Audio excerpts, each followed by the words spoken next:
Hi, good morning. ഇന്നത്തെ video എന്താണെന്ന് വെച്ചാൽ റിഡ്സ് ഇത് സെൽഫ് എടുക്കുന്നില്ല വണ്ടി.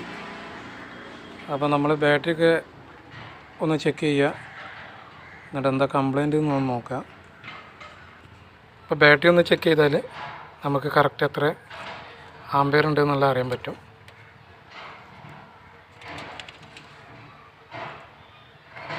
ഇതാ ബാറ്ററി ഫുൾ ചാർജാണ് കേട്ടോ. അപ്പോൾ ഇതിൻ്റെ സംഭവം എന്താണെന്ന് വെച്ചാൽ ഇത് സെൽഫ് അടിയുന്നില്ല. ചാവിമേൽ ഒരു റെസ്പോൺസും ഇല്ല, ചാവി തിരിച്ചിട്ട് ഒന്നുമില്ല. അപ്പോൾ അതെന്താണ് കംപ്ലൈൻറ്റ് എന്നുള്ളത് നോക്കുക. കണ്ടില്ലേ, ചാവി തിരിച്ചിട്ട് ഒന്നുമില്ല, സെൽഫ് ഒന്നുമില്ല.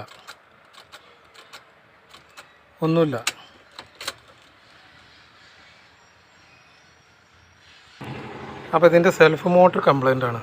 അപ്പോൾ നമ്മളെന്ത് ചെയ്യണം, മോട്ടർ അയക്കണം എന്നുണ്ടെങ്കിൽ ടെർമിൽ ആദ്യം ഊരിടണം. ഇതൊക്കെ എന്തെന്നറിയാം, അത് എല്ലാവർക്കും അറിയുന്ന ഇതാണ്, നമ്മളറിയാത്തവർക്ക് പങ്കുവെക്കുക എന്ന് മാത്രം. അറിയാത്തവർക്ക് പങ്കുവെക്കുക എന്ന് മാത്രം. ഇതിൻ്റെ സെൽഫ് മോട്ടർ ഏകദേശം നമ്മളെ ഈ സൈഡിലായിട്ടാണ് വരിക.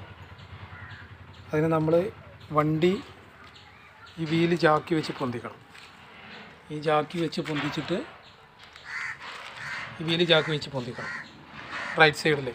അപ്പോൾ ഏകദേശം നമുക്ക് ഇതിൻ്റെ അടിയിൽ പോകാനുള്ള ഗ്യാപ്പ് കിട്ടും. അതിന് മാറ്റിട്ടിട്ട് 2 അല്ലെങ്കിൽ ബോൾട്ട് വരിക. ഈ സൈഡിലേക്ക് ഡൈനാമിൻ്റെ തൊട്ടപ്പുറത്തേക്ക് അല്ലെങ്കിൽ ബോൾട്ട് വരിക. അടിയിലെ ബോൾട്ട് അയക്കാൻ നമുക്ക് നല്ല സുഖമാണ്. ഇവിടെ ഈ സൈഡിൽ ഒരു റബ്ബർ ബുഷ് ഉണ്ടാവും, റബ്ബർ ബുഷ്. ആ ബുഷ് എടുത്തു കഴിഞ്ഞിട്ട് ഒരു ഹോൾസ് കാണാം, ഈ വട്ടത്തിലൊരു ഹോൾസ് കാണാം.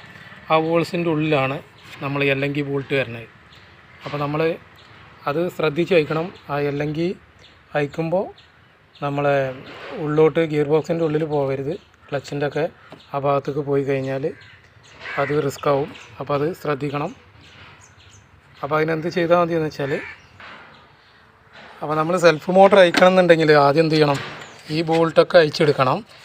ഇത് അയച്ചെടുത്തിട്ട് ബാറ്ററി കേസിൻ്റെ അയച്ചെടുക്കണം, നമുക്ക് സുഖമായി. അതേപോലെ എയർ ഫിൽറ്റർ ബാറ്ററി കേസിൻ്റെ അയച്ചെടുത്താൽ ഇത് 4 വോൾട്ടുള്ളൂ. ഈ 4 വോൾട്ട്, ഇവിടെ 2 വോൾട്ട് എടുത്താൽ ബാറ്ററി കേസ് ഇങ്ങോട്ട് പോരും. ബാറ്ററി കേസ് പോരും കേട്ടോ. അപ്പോൾ ബാറ്ററീൻ്റെ കേസ് ഇങ്ങോട്ട് എടുക്കുക. ഇതങ്ങോട്ട് നേരെ പോന്നു കഴിഞ്ഞാൽ അത് മാറ്റി വെക്കുക. എന്നിട്ട് ഇവിടെയാണ് ആ റബ്ബർ ബുഷ് വരുന്നത്.